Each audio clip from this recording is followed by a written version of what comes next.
Greetings, friends. Thank you for taking time with Trisha today.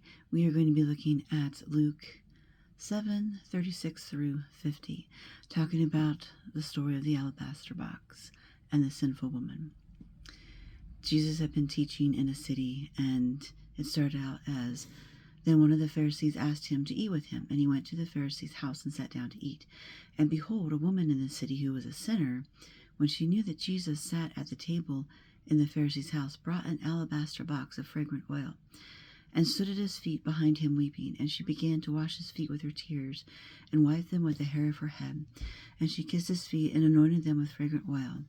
Now when the Pharisee who had invited him saw this, he spoke to himself, saying, This man, if he were a prophet, he would know who and what man or woman this is who is touching him, for she is a sinner. And Jesus said to him, Simon, I have something to say to you. So he said, Teacher, say it. There was a certain creditor who had two debtors, one who owed 500 denarii and one who owed 50. And when they had nothing which to pay with, he freely forgave them both. Tell me, therefore, which one of them would love him more? And Simon answered and said, I suppose the one whom he forgave more. And he said to him, You have rightly judged. Then he turned to the woman and said to Simon, Do you see this woman? I entered your house. You gave me no water for my feet, but she has washed my feet with her tears and wiped them with the hair of her head. You gave me no kiss, but this woman has not ceased to kiss my feet since I came in.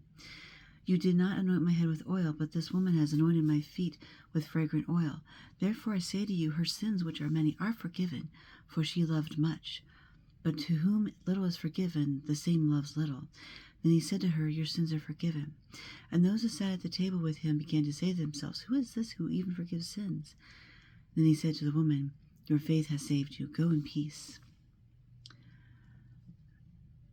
Everybody has sinned. There's nobody alive that has not sinned. And some have sinned greatly, greatly. And some have not sinned a whole lot.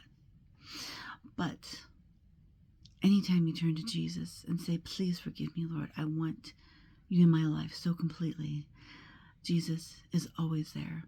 He will forgive you if you ask. When you ask him totally into your life, he will forgive your sins, and you'll start on a whole new journey. This woman's whole life was changed by just a few minutes with Jesus. Many blessings today.